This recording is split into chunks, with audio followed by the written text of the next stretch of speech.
નમસ્કાર વિદ્યાર્થીઓ મિત્રો, હું છું કરણ પ્રજાપતિ। તો આપણે છેલ્લે વર્ગ અને વર્ગમૂળ ચેપ્ટર જોતા હતા। તો એમાં શું જોયું હતું આપણે કે આપેલી સંખ્યાનો વર્ગ એટલે શું? તો કોઈ આપણને આપેલી સંખ્યા હોય એને એની એ જ સંખ્યા વડે ગુણવાથી મળતી સંખ્યાને સંખ્યાનો વર્ગ કહીશું। પછી બીજી કઈ વ્યાખ્યા જોઈ હતી? તો હતી પૂર્ણ વર્ગ સંખ્યા। તો પૂર્ણ વર્ગ સંખ્યામાં કેવું હતું કે આપણને સંખ્યા આપેલી હોય, શું હતું એમાં? તો આપેલી સંખ્યા જો કોઈ પૂર્ણાંકનો વર્ગ હોય, કોઈ આપેલી સંખ્યા ધારો કે 25 અને 36 આપેલી છે, જો કોઈ પૂર્ણાંકનો વર્ગ હોય તો અહીંયા જો 5નો વર્ગ છે, 6નો વર્ગ છે, તો એ કેવી સંખ્યા કહેવાશે? 25 અને 36 તો પૂર્ણ વર્ગ સંખ્યા કહેવાશે। તેના પછી આપણે શું જોતા હતા કે વર્ગ સંખ્યાઓના ગુણધર્મો જોતા હતા। તો વર્ગ સંખ્યાના ગુણધર્મોમાં શું જોયું કે દરેક સંખ્યા પૂર્ણ વર્ગ સંખ્યા ન હોય, પૂર્ણ વર્ગ સંખ્યાઓ અનંત છે। એટલે અહીં શું કહેવા માગે છે કે દરેક સંખ્યા પૂર્ણ વર્ગ સંખ્યા ન હોય, એટલે કે અહીંયા તમે જુઓ વચ્ચે 2, 3, પછી 5, 6, 7, 8 એ બધી સંખ્યા કેવી છે? પૂર્ણ વર્ગ નથી, એટલે કે જેનો વર્ગ થઈ શકતો હોય, એટલે અહીંયા જો વર્ગો હોય એ કઈ સંખ્યા કહેવાશે? પૂર્ણ વર્ગ સંખ્યાઓ કહેવાશે। અને અહીંયા જે વર્ગો નથી વચ્ચે અહીંયા તમે જુઓ 2, 3 નથી, 5, 6, 7, 8 નથી, એ બધી પૂર્ણ વર્ગ સંખ્યા નથી। પૂર્ણ વર્ગ સંખ્યાઓ અનંત હોય છે। 1, 4, 9, 16, 25, 36, 49, 64, 81, 100 આ રીતે તમે છેક અનંત સુધી તમે ગણી શકો છો। એટલે અહીંયા લખ્યું છે કે પૂર્ણ વર્ગ સંખ્યાઓ અનંત છે। પછી અહીંયા જે સંખ્યાનો એકમનો અંક 1 અથવા 9 હોય તે સંખ્યાનો વર્ગ કરતાં મળતી સંખ્યાનો એકમનો અંક 1 હોય। એટલે અહીં શું કહેવા માગે છે કે એકમનો અંક 1 હોય, એટલે કે તમને ખબર છે 11 લઈએ, બરાબર છે? તો અહીંયા એકમનો અંક 1 છે। આપણે એવી સંખ્યા લીધી જે સંખ્યાનો એકમનો અંક 1 હોય એવી સંખ્યા આપણે લેવાની છે। તો 11 મેં લીધી, તો આનો હું વર્ગ કરીશ 11 ગુણ્યા 11 તો શું થશે? 121। તો એ શું કહે છે? તે સંખ્યાનો વર્ગ કરતાં મળતી સંખ્યાનો એકમનો અંક આપણે વર્ગ કર્યો તો મળતી સંખ્યાનો એકમનો અંક કેવો છે? 1 જ છે। તેવી જ રીતે 9 માટે બી કરી શકો છો। 9 એટલે કે એકમનો અંક અહીંયા પોતે આપેલો જ છે 9, એટલે એકમનો અંક જ છે અહીંયા 1 જ છે, એટલે તો 9 બરાબર જુઓ તમે 81 થશે। તો 81 વર્ગ કર્યો આપણે 9નો તો એકમનો અંક કયો મળ્યો? 1 મળી ગયો। તેવી જ રીતે 19 માટે મેં તમને સમજાવ્યું હતું 19નો વર્ગ 361, તો 361માં છેલ્લે એકમનો અંક કેટલો છે? 1 છે। પડી ગઈ ખબર? સંખ્યાનો એકમનો અંક 1 હોય। હવે તેવી જ રીતે બીજા ગુણધર્મો જોઈએ। તો હવે જે સંખ્યાનો એકમનો અંક હવે 2 માટે જોવાનું છે। જે સંખ્યાનો એકમનો અંક 2 હોય અથવા તો 8 હોય તે સંખ્યાનો વર્ગ કરતાં મળતી સંખ્યાનો એકમનો અંક તો કેવો મળવો જોઈએ? 4। આ તમને 1 માર્ક્સમાં પૂછાઈ શકે છે કે જે સંખ્યાનો એકમનો અંક 2 અથવા 8 હોય તે સંખ્યાનો વર્ગ કરતાં મળતી સંખ્યાનો એકમનો અંક ખાલી જગ્યા હોય તો તમે શું લખશો? 4। એ રીતે દરેકના ગુણધર્મોમાં તમારે આ રીતે યાદ રાખવાનું રહેશે। કંઈ નથી, સિમ્પલ છે। શું છે અહીંયા? એકમનો અંક 2 બરાબર છે, તો 12 લઈએ આપણે, બરાબર છે? 12 તો 12 એટલે એકમનો અંક કેટલો છે? 2 છે। 2 માટે જોઈએ છે એટલે તો 12નું શું કરવાનું છે? અહીંયા તે સંખ્યાનો વર્ગ કરવાનો છે। તો 12નો વર્ગ શું થશે? 144। તો એકમનો અંક કેવો મળ્યો આપણને? 4 મળી ગયો, બરાબર છે? તો હવે તેવી જ રીતે બીજું શું જોવાનું છે કે એકમનો અંક કેવો હોવો જોઈએ? 8। તો 8 માટે જોઈએ તો આપણે 18 લઈએ, તો 18નો વર્ગ કેટલો થશે? 324। 8 માટે જોઈએ છે તો એકમનો અંક 8 હોય તેવી સંખ્યા લીધી આપણે, તો એનો વર્ગ કરીશું 18 ગુણ્યા 18 એટલે કેટલા મળશે? 324। તો એકમનો અંક 4 મળ્યો આપણને વર્ગ કર્યા પછી। તો આ થયો બીજો ગુણધર્મ। પછી તેવી જ રીતે 3 માટે લઈએ અહીંયા, અને અહીંયા 7 માટે। જે સંખ્યાનો એકમનો અંક 3 અથવા 7 હોય તે સંખ્યાનો વર્ગ કરતાં મળતી સંખ્યાનો એકમનો અંક કેવો હોય? 9 હોય। કઈ રીતે? ડાયરેક્ટ તમારે યાદ રાખવાનું, જુઓ 3 છે, 7 છે, 3નો વર્ગ કરો તમે તો કેટલો મળશે? 9 મળશે। 7નો વર્ગ કરો તો 49। જો 3નો વર્ગ કર્યો તો કેટલો મળ્યો આપણને 9 મળ્યો. હવે છે 7, 7નો વર્ગ કરો, 7નો વર્ગ કેટલો થશે 49. એકમનો અંક અહીંયા 9 પોતે 9 જ છે, 1 છે એટલે એકમનો અંક 9. પછી અહીંયા જો એકમ એટલે કે અહીંયા એકમનો અંક કીધો છે તો 9 આવી ગયો જવાબ. જે સંખ્યાનો એકમનો અંક 3 હોય અથવા તો 7 હોય તે સંખ્યાનો વર્ગ કરતાં મળતી સંખ્યાનો એકમનો અંક 9 હોય. તેવી જ રીતે તમે 13 અને 17 માટે કરી જુઓ, સેમ જ આવશે. તેવી જ રીતે જોઈએ 4 માટે જોઈએ અને 6 માટે. જે સંખ્યાનો એકમનો અંક 4 અથવા 6 હોય તે સંખ્યાનો વર્ગ કરતાં મળતી સંખ્યાનો એકમનો અંક કેટલો હોય? તો હમણાં મેં તમને સમજાવ્યું એ પ્રમાણે તો 4 બરાબર શું થશે? 4નો વર્ગ એટલે કે 4 × 4 બરાબર 16. તેવી જ રીતે 6 માટે 6 × 6 બરાબર 36. એકમનો અંક કયો મળ્યો આપણને? 6. તો અહીંયા આપણે લખીશું 6. એકમનો અંક કીધો છે ને અહીંયા, તો આપણે એકમનો અંક જ જોવાનો. તેવી જ રીતે તમે 14 અને 16 માટે કરી જુઓ તો તમને એકમનો અંક કેવો મળશે? 6 જ મળશે. હવે જોઈએ 5 માટે.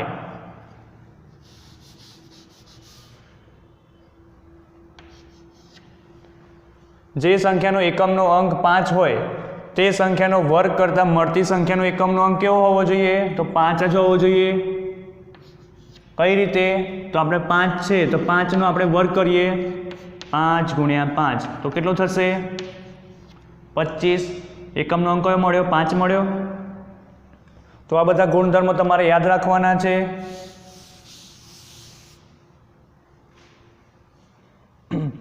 પછી શું છે કે જે સંખ્યાનો એકમનો અંક 0 હોય, હવે જોઈએ 0 માટે. જે સંખ્યાનો એકમનો અંક 0 હોય, કેવો હોય? 0.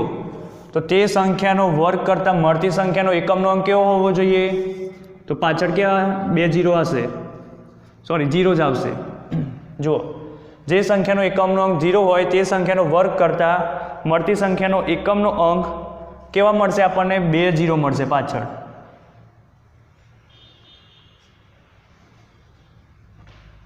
મળતી સંખ્યાના છેલ્લા 2 અંકો.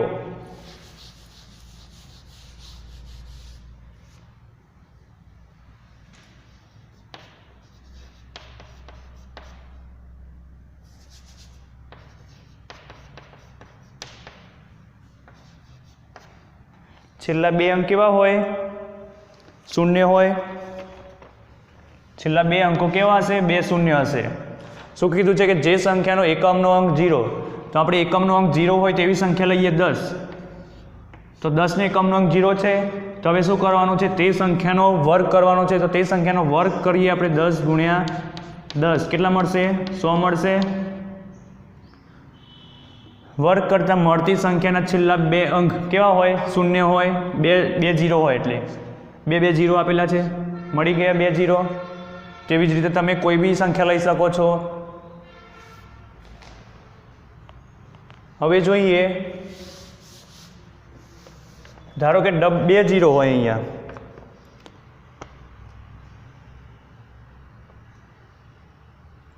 એકમ અને દશકના અંકમાં 2 0 હોય. એકમનો અંક અને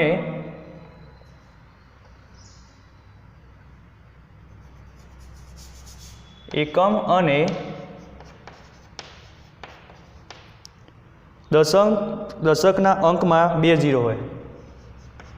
દશકના અંકમાં કેવા? 2 0 હોય. તો તે સંખ્યાનો વર્ગ કરતાં મળતી સંખ્યા છેલ્લા 4 અંકો. એટલે અહીંયા આપણને 1 0 માટે આપણને 2 0 મળતા હતા, તો અહીંયા 2 0 માટે આપણને કેટલા અંક મળશે? 4 0 મળશે. અહીંયા છેલ્લા 4 અંકો કેવા મળશે? અહીંયા 0 0. છેલ્લા 4 અંકો એટલે કે 1 2 3 4. કેટલા શૂન્ય મળે આપણને? 4 શૂન્ય. તો ઉદાહરણ લઈએ આપણે કે શું કીધું છે કે એકમ અને દશકના અંકમાં 2 0 હોય. 2 0 એટલે આ રીતે આપેલું હોય. એકમ અને દશક અંક કેવો હોય? ધારો કે 100 લઈએ આપણે, તો એકમનો અંક 0, અને દશકનું કીધું છે તો દશકનો અંક 0 લીધો છે મેં. તો હવે આનો આપણે વર્ગ કરીશું 100 ગુણ્યા 100 તો કેટલો થશે 10,000. તે સંખ્યાનો વર્ગ કરવાથી મળતી સંખ્યા છેલ્લા 4 અંકો કેટલા હોય? 0 હોય. તો અહીંયા મેં વર્ગ કર્યો 100નો તો મને 4 શૂન્ય મળ્યા. અહીંયા જુઓ થઈ ગયો. આ ગુણધર્મ સમજાવી ગયો તમને? ઓકે. તો પછી શું છે આગળ જોઈએ કે એકી સંખ્યાનો વર્ગ એકી સંખ્યા હોય અને બેકી સંખ્યાનો વર્ગ બેકી સંખ્યા જ હોય. તો તમે અહીંયા જુઓ 1નો વર્ગ કરશો તો 1 જ મળશે. 2નો વર્ગ એટલે બેકી છે તો બેકી સંખ્યાનો વર્ગ કરો તો તમને કેવો મળશે? બેકી જ મળશે. હવે 3 એ કેવી સંખ્યા છે? એકી સંખ્યા છે. તો 3નો વર્ગ તમે 9 થશે. 9 થાય છે અહીંયા. તો 9 એ કેવી સંખ્યા છે? એકી. તેવી જ રીતે 4 એ કેવી સંખ્યા છે? બેકી છે. તો આપણને વર્ગ કેવો મળ્યો? અહીંયા બેકી જ મળ્યો 16. તો એ ગુણધર્મ સમજાઈ ગયો તમને કે એકી સંખ્યાનો વર્ગ કરવાથી આપણને એકી સંખ્યા જ મળે અને બેકી સંખ્યાનો વર્ગ કરવાથી આપણને બેકી સંખ્યા જ મળે. પછી એક મહત્વનો ટોપિક છે કે જે સંખ્યાનો એકમનો અંક, આ ખાસ યાદ રાખવું, જે સંખ્યાનો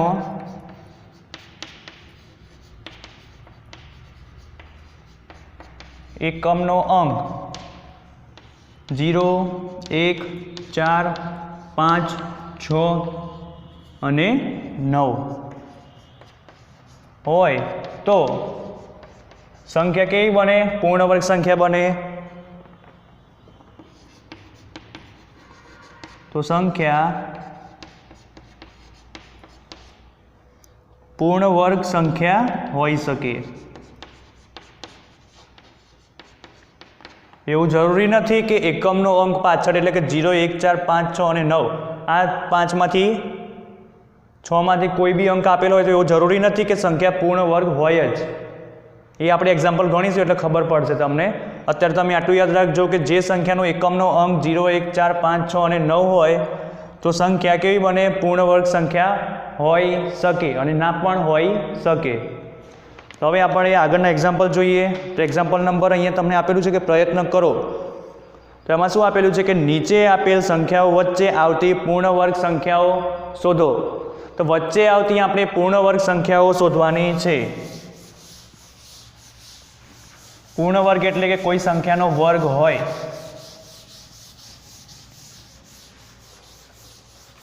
શું? પૂર્ણ વર્ગ સંખ્યા એટલે કે કોઈ સંખ્યાનો વર્ગ.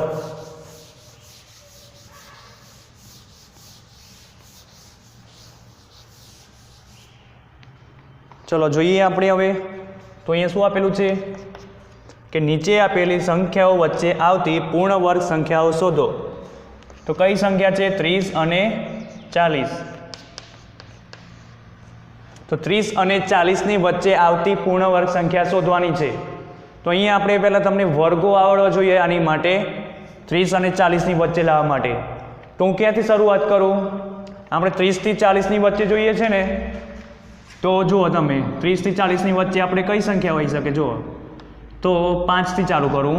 5નો વર્ગ એટલે કેટલો થશે? 5 ગુણ્યા 5 એટલે કેટલા થશે? 25. 6 બરાબર શું થશે? 6 ગુણ્યા 6 એટલે કેટલા થશે? 36. 7 બરાબર શું થશે? 7 ગુણ્યા 7 બરાબર 49. 30 અને 40 શું કીધું છે આપણે રકમમાં? નીચે આપેલ સંખ્યાઓ વચ્ચે આવતી પૂર્ણ વર્ગ સંખ્યાઓ શોધો. તો 30 અને 40 વચ્ચે આવતી પૂર્ણ વર્ગ સંખ્યાઓ શોધવાની છે. તો 30 અને 40 તો અહીંયા તમને જો પૂર્ણ વર્ગ સંખ્યા એક પણ આવે છે 30 અને 40 વચ્ચેની.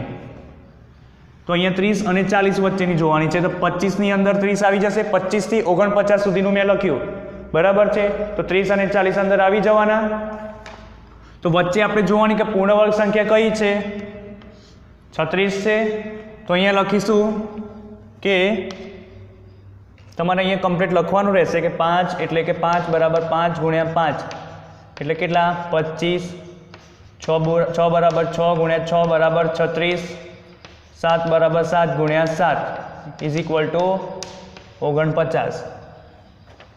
ત્યાં સુધી વર્ગો લેવાના કે 30 અને 40ની વચ્ચેના આપણે વર્ગો લેવાના છે. 25 થી 49માં 30 અને 40 આવી જશે. બરાબર છે, એટલે કે 30 અને 40ની વચ્ચેની આપણે કેવી સંખ્યા લેવાની છે? પૂર્ણ વર્ગ, એટલે કે સંખ્યાનો વર્ગ થતી હોય એવી. તો અહીંયા કઈ સંખ્યા છે? 36. તો 6નો વર્ગ થાય છે. તો 25 અને 40ની વચ્ચે કઈ સંખ્યા છે? 36 છે. તો લખી દઈશું આપણે કે 30 અને 40ની વચ્ચે આવતી પૂર્ણ વર્ગ સંખ્યા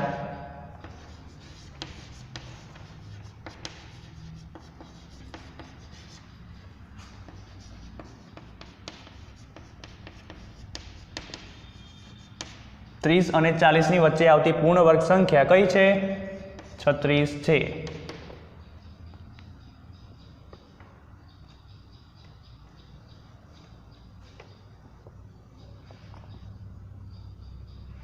હવે તેવી જ રીતે બીજો એક્ઝામ્પલ જોઈએ 50 અને 60 માટે. આ એક્ઝામ્પલ ખબર ના પડ્યો હોય તો આમાં ધ્યાન રાખજો, આવડી જશે.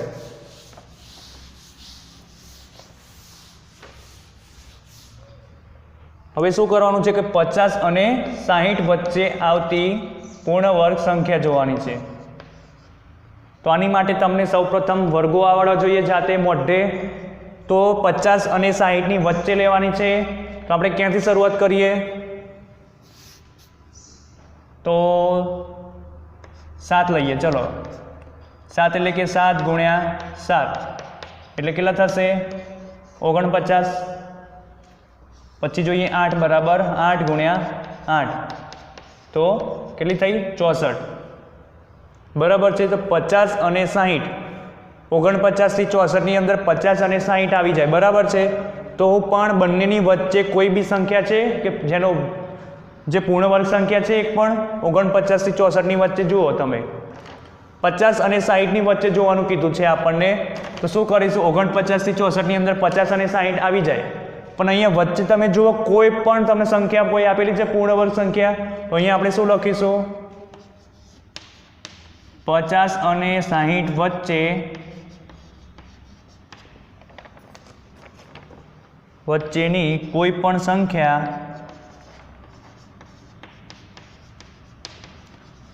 પૂર્ણ વર્ગ નથી. કોઈ સંખ્યા જ નથી આપેલી આપણને. બરાબર છે. અહીંયા તમે જુઓ, જો તમને ખબર ના પડી હોય તો હું બધા વર્ગો લઈ જાઉં. ડાયરેક્ટ તમને વર્ગો લેતા ના આવડતું હોય તો તમે આ રીતે પણ કરી શકો છો. 1 એટલે કે 1 ગુણ્યા 1 એટલે કેટલા થશે? 1. 2 બરાબર શું થશે? 2 ગુણ્યા 2 એટલે કેટલા થશે? 4. 3નો વર્ગ કેટલો થશે? 3 ગુણ્યા 3 એટલે કે 9. 4નો વર્ગ શું થશે? 16. 5નો વર્ગ 25. 6નો વર્ગ કેટલો થશે? 36. તેવી જ રીતે 7નો વર્ગ શું થશે? 49. 8નો વર્ગ કેટલો થશે? 64. અને 9નો વર્ગ કેટલો થશે? 81. અને 10નો વર્ગ કેટલો થશે? 100. બરાબર છે. આ રીતે તમારે લખી દેવાનું. પછી શું કીધું છે કે 50 અને 60ની વચ્ચે. તો અહીંયા તમે જુઓ 50 ક્યાં આવશે ને 60 ક્યાં આવશે? તો 49 અને 64ની વચ્ચે આવશે. 50 અને 60. પણ 49 અને 64ની વચ્ચે તમે જુઓ તમને કોઈ પણ વર્ગની પૂર્ણ વર્ગ આપેલો છે? એટલે કે કોઈ સંખ્યાનો વર્ગ અહીંયા તમને આપેલો છે 49 અને 64ની વચ્ચે? કોઈ નથી. તો શું લખાશે? કોઈ પણ સંખ્યા આપણને પૂર્ણ વર્ગ સંખ્યા નહીં મળે. 50 અને 60ની વચ્ચેની કોઈ પણ સંખ્યા એવી નહીં હોય કે જે પૂર્ણ વર્ગ હોય. બરાબર છે. તેવી જ રીતે ઉપર શું હતું? 30 અને 40 માટે જોવાનું હતું ને. તો 30 અને 40ની વચ્ચે એવી કોઈ સંખ્યા હોય કે જે પૂર્ણ વર્ગ સંખ્યા હોય. તો તમે જુઓ 30 અને 40 ક્યાં આવશે? 30 અને 40 ક્યાં આવી શકે? તો 30 અને 40 25 થી 49ની અંદર આવી શકે. 30 અને 40 25 થી 36 કેમ ના લીધા મેં? તમે જુઓ અહીંયા 40 માટે બી જોવાનું છે. બરાબર છે. તો 40 રહી જશે પણ 30 આવી જશે. એટલા માટે મેં 25 થી 49 લીધા. તો 25 થી 49ની અંદર 30 પણ આવી જશે અને 40 પણ આવી જશે. અને શોધવાનું શું છે આપણે? 30 અને 40 વચ્ચેની પૂર્ણ વર્ગ સંખ્યા. તો પૂર્ણ વર્ગ સંખ્યા એટલે વચ્ચે કઈ આવે છે? 30 અને 40ની વચ્ચેની જોવાની. તો 30 અને 40ની વચ્ચે 36 આવી જાય. તો 36 એ કેવી કહેવાશે? આપણી પૂર્ણ વર્ગ સંખ્યા કહેવાશે.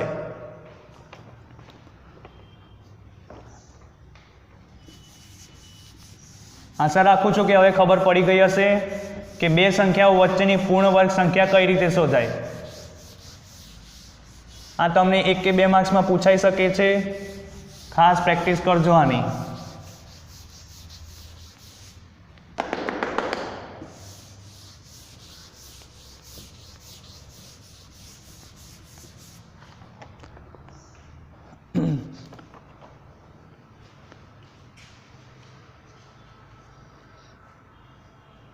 હવે જોઈએ બીજા એક્ઝામ્પલ આપેલા છે આપણને કે તેમાં શું આપેલું છે કે નીચે આપેલી સંખ્યાઓ પૂર્ણ વર્ગ સંખ્યાઓ છે. નીચે આપેલી સંખ્યાઓ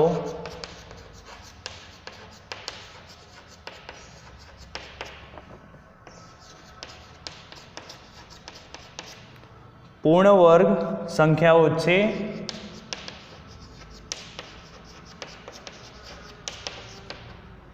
તમને કેવી રીતે ખબર પડી તે પણ જણાવો.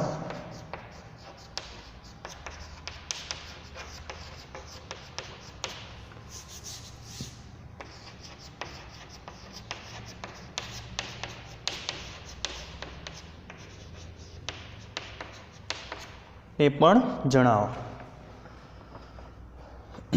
તો અહીં આપણને આપેલું છે કે પહેલા કે કેટલા આપેલા છે 1057.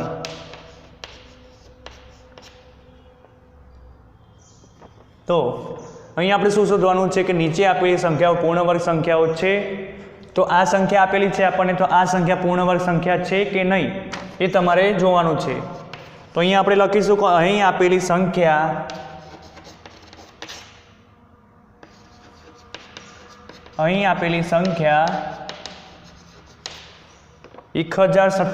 નો 1057 એકમનો અંક કયો છે? અહીંયા 7 છે. મેં તમને વર્ગ સંખ્યાના ગુણધર્મો સમજાવ્યા. એમાં મેં તમને કીધું હતું કે જો જે સંખ્યાનો એકમનો અંક 0, 1, 4, 5, 6 અને 9 હોય તો તે જ સંખ્યા પૂર્ણ વર્ગ સંખ્યા હોઈ શકે. અહીંયા તમે જુઓ તો અહીંયા તમને આપેલા છે 0 પણ નથી, 1 પણ નથી, 4 પણ નથી, 5 પણ નથી, 6 પણ નથી કે 9 પણ નથી. તો આ સંખ્યા પૂર્ણ વર્ગ સંખ્યા કહેવાશે? તો નહીં કહેવાય. તો અહીંયા લખીશું આપણે કે જે સંખ્યાનો એકમનો અંક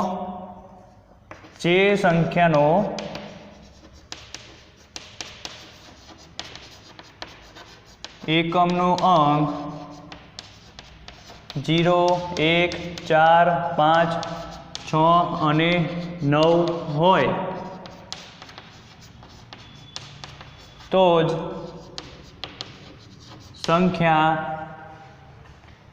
જ આપેલી સંખ્યા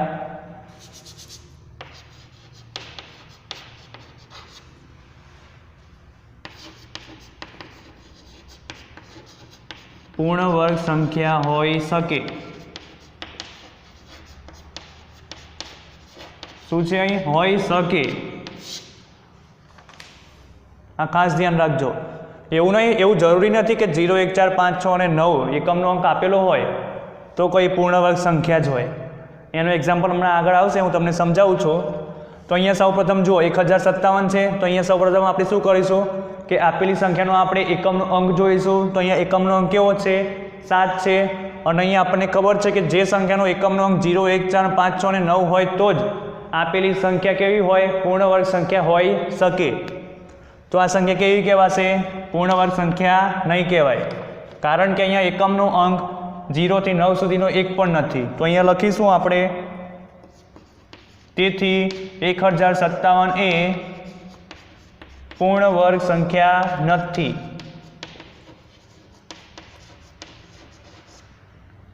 તમને MCQમાં પૂછાઈ શકે છે કે નીચે આપેલી સંખ્યાઓ પૂર્ણ વર્ગ સંખ્યાઓમાં શું કહેવા માંગે છે? અહીંયા જુઓ, તો અહીંયા તમને પૂછાઈ શકે છે કે નીચે આપેલીમાંથી કઈ સંખ્યા પૂર્ણ વર્ગ સંખ્યા નથી.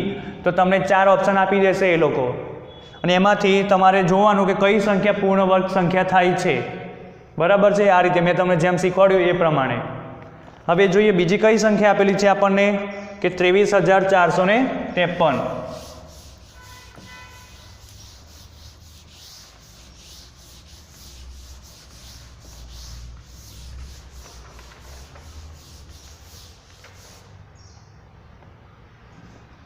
કઈ સંખ્યા છે? 23,453. હવે હું ડાયરેક્ટ લખું છું અહીંયા. તો તમારે અહીંયા જોવાનું કે પહેલાં સૌપ્રથમ શું કરીશું? એકમનો અંક જોવાનો કે એકમનો અંક 0, 1, 4, 5, 6 કે 9 છે કે નહીં. જો 1, 4, 5, 0, 1, 4, 5, 6 કે 9 એકમનો અંક હોય તો જ સંખ્યા પૂર્ણ વર્ગ સંખ્યા હોઈ શકે છે. તો અહીંયા જુઓ, એમાંથી એક પણ એકમનો અંક એવો નથી. 0 પણ નથી, 1 પણ નથી, 4 પણ નથી, 5 પણ નથી, 6 કે 9 પણ નથી. તો આ સંખ્યા કેવી કહેવાશે? પૂર્ણ વર્ગ સંખ્યા કહેવાશે નહીં. તો અહીંયા લખીશું પૂર્ણ વર્ગ સંખ્યા નથી. ચલો તેવી જ રીતે ત્રીજું એક્ઝામ્પલ લઈએ. 2, 8. એકમનો અંક નક્કી કરો. એકમનો અંક કેવો હોવો જોઈએ? અહીંયા 0, 1, 4, 5 અને 6 અને 9. એ 5 કે 6, 0, 1, 4, 5, 6 અને 9 એવો એકમનો અંક હોય તો જ પૂર્ણ વર્ગ સંખ્યા બને. પણ અહીંયા આપણને એકમનો અંક કેવો આપેલો છે? 8 આપેલો છે. તો અહીંયા લખીશું 7,928 એ પૂર્ણ વર્ગ સંખ્યા નથી. એનો મતલબ એવો કે એવી કોઈ પણ સંખ્યા નથી કે જેનો વર્ગ કરવાથી 23,453 આપણને મળે. તેવી જ રીતે એવી કોઈ સંખ્યા નથી કે જેનો વર્ગ કરવાથી આપણને 7,928 મળે. બરાબર છે? એવી કોઈ સંખ્યા નથી. પછી બીજી કઈ છે સંખ્યા? જુઓ તમે, આવું આપેલું છે આપણને. તો આ સંખ્યા જોઈએ આપણે. 0, 1, 4, 5, 6, 9 એકમનો અંક જોવાનો. અહીંયા 0, 1, 4, 5, 6 અને 9 એમાંથી એક પણ નથી. જો 0, 1, 4, 5, 6, 9 એકમનો અંક ગમે તેમાંથી એક હોય તો જ સંખ્યા પૂર્ણ વર્ગ સંખ્યા બને. પણ અહીંયા એક પણ નથી. તો આ શું થશે? એ પૂર્ણ વર્ગ સંખ્યા નથી.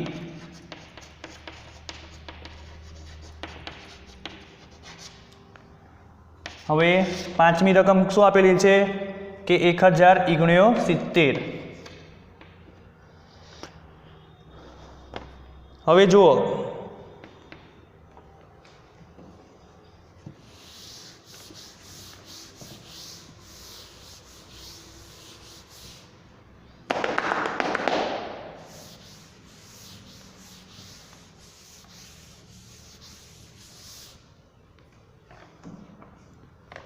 હવે આપણે 1069 માટે જોવાનું છે ને.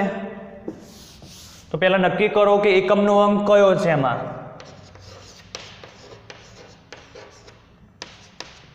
એકમનો અંક કયો છે? અહીંયા જુઓ 9 છે. તો અહીંયા શું થશે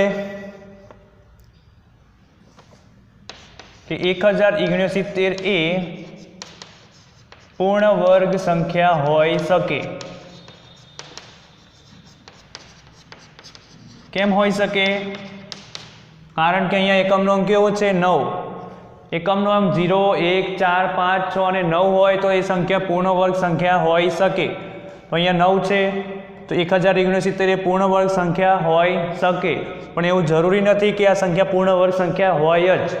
હવે આપણે તપાસીશું કે આ 1069 એ પૂર્ણ વર્ગ સંખ્યા છે કે નહીં.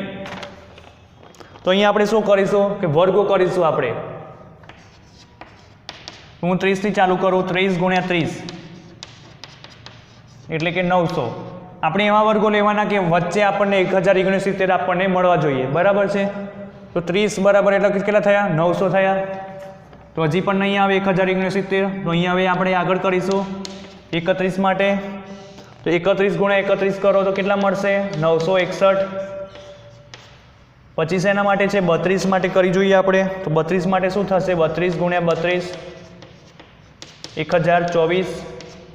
તેવી જ રીતે 33 માટે કરી જોઈએ 1089. જો 1069 થી સંખ્યા વધી ગઈ.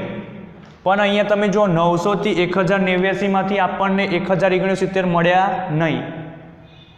જો કોઈ સંખ્યાનો વર્ગ હોત 1069 અહીંયા આપણને આપેલો નથી. અહીંયા તમે જુઓ 900 થી 1089 ની વચ્ચે 1069 આવતા નથી. તો આ શું થશે? આપણી પૂર્ણ વર્ગ સંખ્યા નથી. પૂર્ણ વર્ગ સંખ્યા એટલે કે કોઈ સંખ્યાનો વર્ગ હોવો જોઈએ. તો અહીંયા 1069 આપેલા જ નથી, એટલે કોઈ સંખ્યાનો વર્ગ પણ 1069 થતો નથી. તો અહીંયા શું કહેવાશે કે આપેલી સંખ્યા એટલે કે 1069 એ પૂર્ણ વર્ગ સંખ્યા નથી.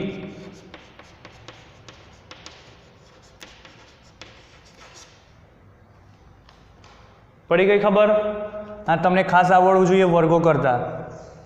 30 ગુણ્યા 30 એટલે કે 30 ગુણ્યા 30 તમારે કરી જોવાના, 31 ગુણ્યા 31 એ રીતે તમારે કરી જોવાના, સંખ્યા લખવાની તમારે. ઓકે, હવે બીજો એક્ઝામ્પલ છેલ્લો જોઈએ આપણે. કયો છે કે 2061 માટે સેમ આ રીતે જ છે.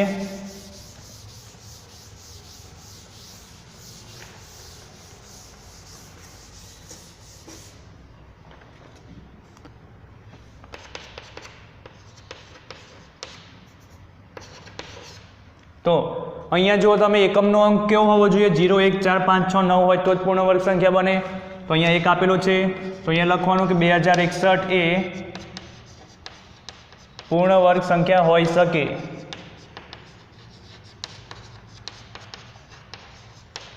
હોઈ શકે.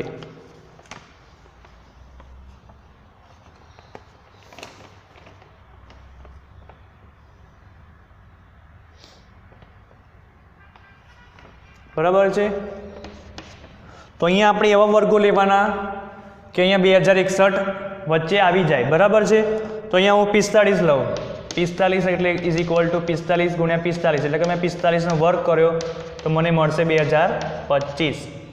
તેવી જ રીતે આગળની સંખ્યા લઉં 46.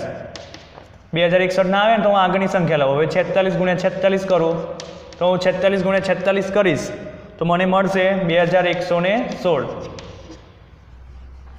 45 માટે કર્યો, 46 માટેનો વર્ગ કર્યો, પણ મને વચ્ચે 2061 મળ્યા નહીં.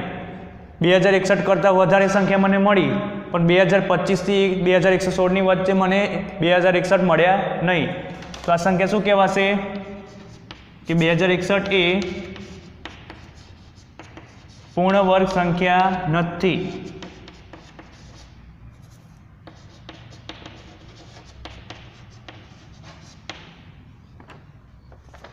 પડી ગઈ ખબર? 2061 માટે જોવાની હતી. તમને મન ફાવે ત્યાં સુધીના તમે વર્ગો કરી શકો છો, પણ જ્યાં સુધી ટૂંકમાં પતે એવું કરવાનું આપણે. તો અહીંયા મેં ડાયરેક્ટ 45 થી 46ના વર્ગો લઈ લીધા. તો કઈ રીતે મેં નક્કી કરી લીધા આ રીતે? તો તમને ખબર છે 40નું જુઓ. 40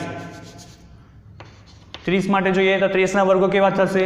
30 ગુણ્યા 30 કરશો એટલે કે 940 એટલે કેટલા વર્ગો થશે એના? 40નો વર્ગ કેટલો થશે? 40 ગુણ્યા 40 એટલે કે 1600. એટલે કે અહીંયા સંખ્યા કઈ આપી હતી? 2061ની આપેલી હતી. તો એટલા માટે મેં 40થી ઉપરની સંખ્યા લીધી. અહીંયા તમે જુઓ 45. આ રીતે તમારે મગજમાં તમારે ગણતરી કરી લેવાની અને આ રીતે નક્કી કરી લેવાનું કે 45 માટે વર્ગ કરી જોવાનો. 45 ગુણ્યા 45 2025. તેવી રીતે 46 માટે 2116. 2025ની વચ્ચે 2116 આપણને મળતા નથી, તો આ સંખ્યા આપણી પૂર્ણ વર્ગ સંખ્યા થશે નહીં. ઓકે, તો અહીં સુધી આપણે રાખીએ છીએ. હવે નેક્સ્ટ લેક્ચરમાં મળીશું.